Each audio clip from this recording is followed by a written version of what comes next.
Noong 2006 at 2007, may isang college team na naghari sa NCAA, ang Florida Gators men's basketball team. Hindi lang sila basta champion, kundi back-to-back national champions sa panahon na bihira ang ganitong dominance. Sa ilalim ng steady leadership at chemistry, naging modelo sila ng team basketball at sa loob ng 2 taon, sila ang standard ng college hoops. Ay, gusto ko to ulit dahil konti lang ang alam ko tungkol sa college basketball ng Amerika. Sabay nating mababasa ang mga sulat ni Ryan Garcia.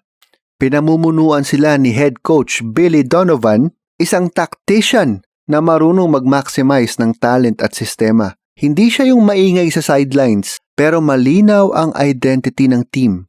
Inside-out offense, tough defense at unselfish plays. Sa culture na dinala niya sa team, mas mahalaga ang sistema kaysa sa individual stats. Core ng koponan ang tinaguriang O-Force or O-H-F-O-U-R-S, O-Force. Ang legendary 2004 recruiting class ng Florida na sina Corey Brewer, Torian Green, Al Horford, at Joakim Noah. Nakalimutan ko na to. O nga pala, sila nga pala to. Paano sa practice pag si Joakim Noah nag-free throw tapos si Al Horford ang magre-rebound? Anyway, mga sabay-sabay nag-mature, lalo na nung kanilang sophomore year at may mga malinaw na roles, rim protector, perimeter shooting, playmaking at lockdown defense. Wala ding ego, lahat para sa panalo. By the way, si Corey Brewer, isa sa mga players sa NBA na nagkaroon ng isa sa mga pinaka-random na 50-point performances. Isa sa mga random kasi hindi naman siya ganon ka-volume o miscore. Biglang isang gabi nagkaroon siya ng ganon sa Minnesota. Noong 2006, tinapos nila ang season bilang kampiyon sa NCAA tournament. Tinalo nila ang UCLA sa finals sa likod ng energy at hustle ni Noah at stability ni Horford sa loob. Hindi sila heavily favored sa simula ng season, pero nag-peak sila pagdating ng March Madness. Doon nagsimulang mabuo ang kanilang legacy.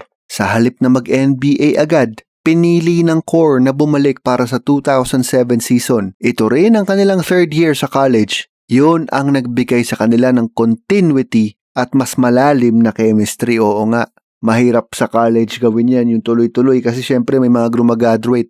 Sa 2007 tournament run, mas kontrolado at mas mature ang kanilang laro. Sa finals, muli nilang nakaharap ang UCLA na this time nag-retool with Kevin Love kasama ang core na sina Westbrook, Ba Amute at Darren Collison. Aba, ngayon ko lang nalaman ang lineup na to. Alam ko magkakampi si Kevin Love at si Russell Westbrook. Ngayon ko lang nalaman na Ba Amute at Darren Collison pala, isang malupit na point guard na pinaka-naaalala ko sa Indiana Pacers. Muli nila itong tinalo, back-to-back championships, isang feat na bihirang maabot sa NCAA modern era ng mga one and dones at pinatunayan nilang hindi fluke ang 2006 title. Ang strength ng Gators team ay hindi lang sa talento kundi sa balance. May inside dominance kasi galing kina Noah at Horford, may wing defense at scoring si Brewer, at may clutch shooting mula sa guards.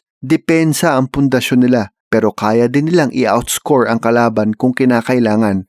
Isang complete team sa magkaibang dulo ng court. Sa kasaysayan ng college basketball, ang 2006-2007 Florida Gators men's basketball ay mananatiling simbolo ng chemistry at loyalty. Hindi sila one and done superstars, sila ay isang grupo na nananatili, nagtiwala sa sistema at naghari.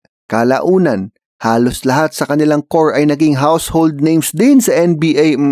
Kabilang ang kanilang coach na si Billy Donovan, pati si Al Horford at Joakim Noah na nagkaroon ng matagumpay na professional careers. Al Horford, by the way, ang sarap sa feeling na maalala na may singsing na nga pala siya with Boston. 2 taon, 2 titulo at isang legacy na umabot mula NCAA hanggang NBA. Yan ang back-to-back NCAA champions na Florida Gators.